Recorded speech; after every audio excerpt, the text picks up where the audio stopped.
Hello, my name's Tracy Hickey and I'm the head teacher at Cove Junior School. I'd like to welcome you to this presentation, and I'm joined by Warren Gargan, our deputy head teacher, Sarah Binney, our Year 3 leader, Tracy Meadows, our inclusion manager and SENCO, Nikki Blazer, our English leader, and Trish Greenwood, our maths leader.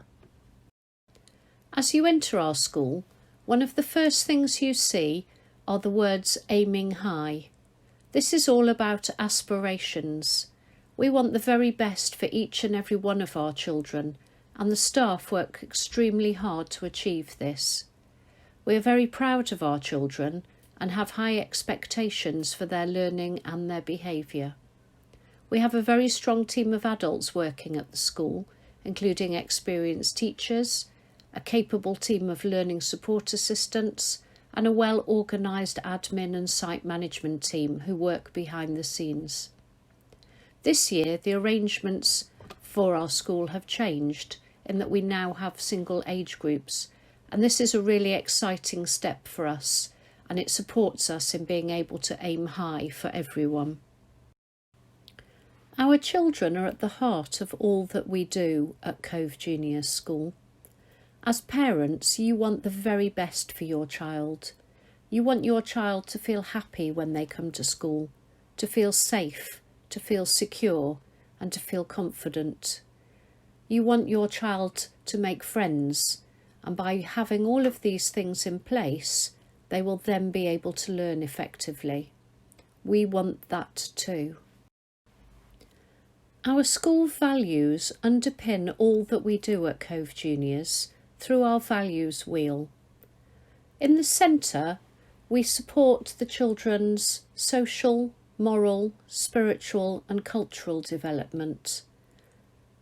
In the middle section, we look at our British values to help the children understand that whilst they have individual liberties and freedoms, they must also respect the rule of law by tolerating others and having mutual respect.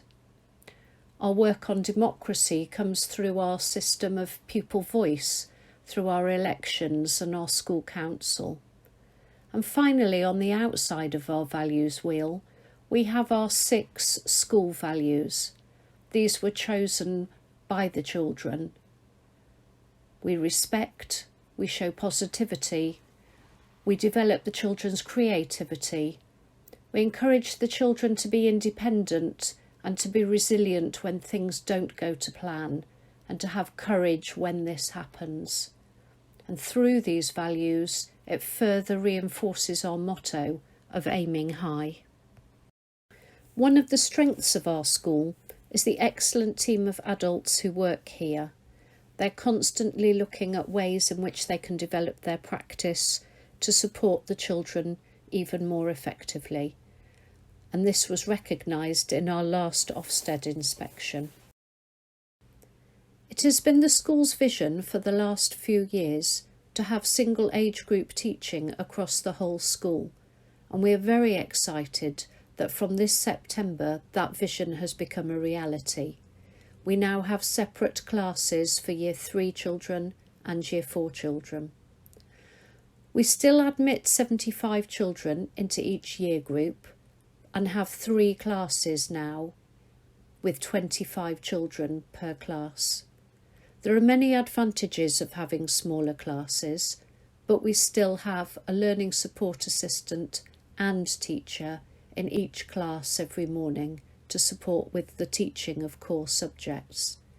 This enables us to have focused support or extension work for those children who need it. We have spent a huge amount of time and effort over the last 3 years to develop half-termly projects. With the splitting of our lower school classes into single age groups, separate topics are being established which aim to excite and engage the children. High-quality work is produced in learning journals so that the children can see links between different areas of the curriculum.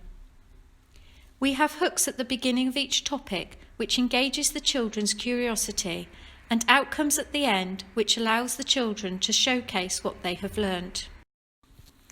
What can you expect from us? We will keep you informed. A curriculum evening in September. This year it will be a virtual presentation. We have half-termly newsletters, invites to end-of-topic outcomes. Senior leaders are on the gate every morning.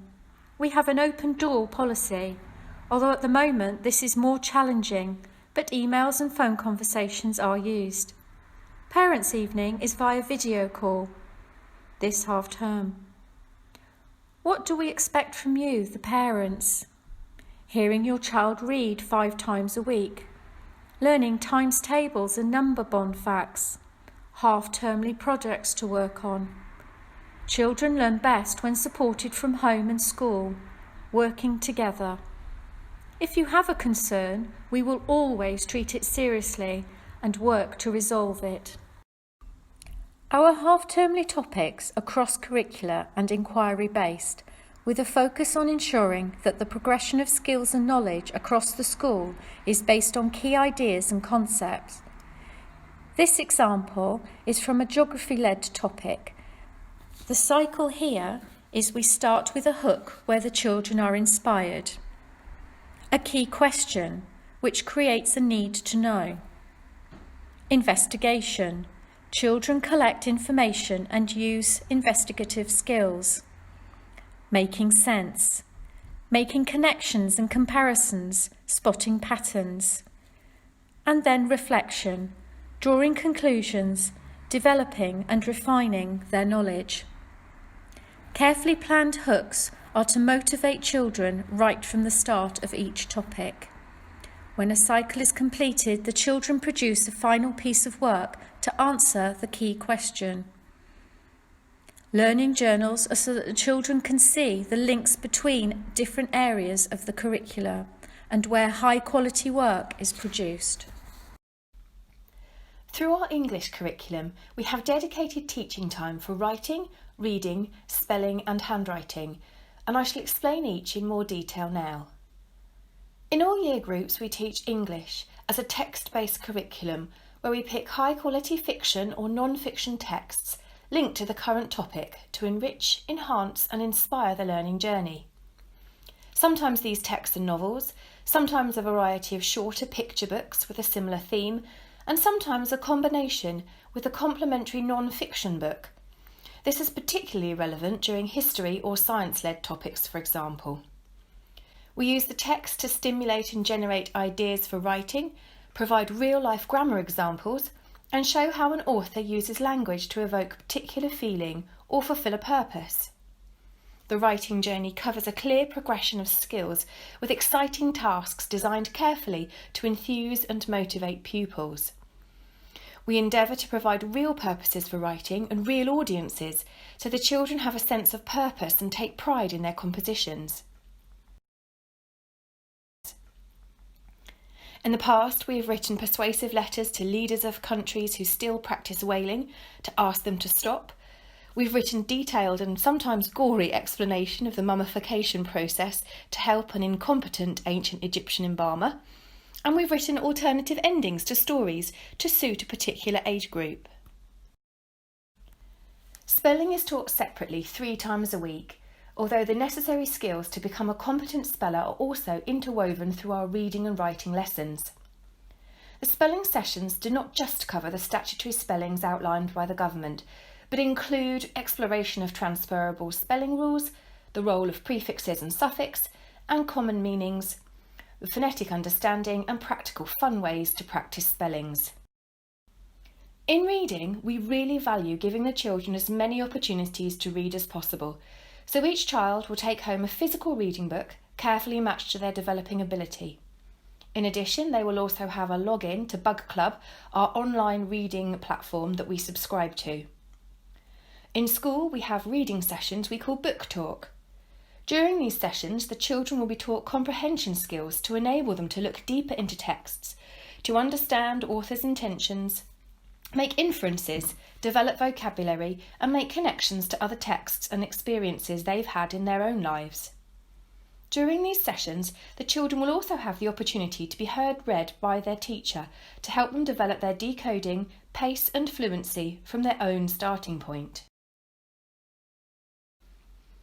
In Year 3, reading and spelling sessions also include clear and well-planned phonics to provide continuation and consolidation of skills taught at their infant schools. We liaise thoroughly with the infant schools to find out what has previously been mastered, and we conduct our own phonics assessment to ensure that each child is taught from the phase or with the skills that they need. The author, Margaret Atwood, said, "I read for pleasure, and that's the moment I learn most." At Cove Junior School, we believe that reading for pleasure is vital, and so every classroom has a reading-rich environment, teachers who champion books, and a well-stocked and inviting library from which we encourage the children to choose books that appeal to them, as we foster their rights as a reader to read, reread, skim, skip, share, laugh out loud, empathise, sympathise, and just enjoy their books. From the beginning of Year 3, we encourage the children to take pride in their work, from the presentation in their books to their handwriting in every lesson. In order to develop neat handwriting, we teach the children cursive joined writing with lead-ins and regular size spacing and letters. Some children arrive in September being familiar with writing like this, but for some it's a big difference. Due to the fact each infant school has their own handwriting policy and we have 3 infant schools in close proximity, we spent time looking at each of their handwriting schemes and used these to inform our own so that each new pupil would still find elements of how we teach our handwriting style familiar. Finally, to support our English work, from research and online reading to presenting their work, we have a newly acquired set of Chromebooks which we teach the children to use effectively, including the use of Google Classroom to ensure continuity between our in-class and online learning.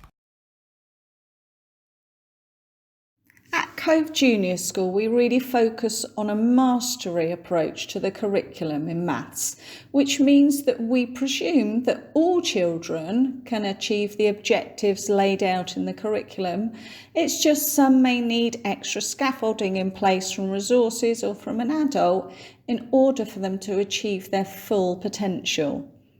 We've planned really clear learning journeys for each area of the curriculum, such as addition, subtraction, number and place value and so on. That means the children start by re-engaging with learning from the previous year and goes through using the resources and exploring how the maths fits in within the real world.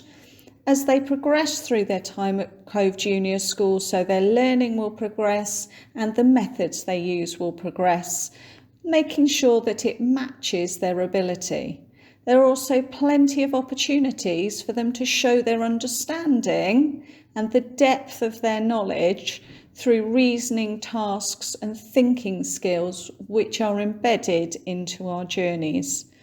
We follow the concrete pictorial abstract approach, which means that we start off our journeys, we start off our learning by using the concrete resources, and then we start to make marks on paper to show our understanding, and then we take it through to the more abstract calculations where it's just numbers and symbols.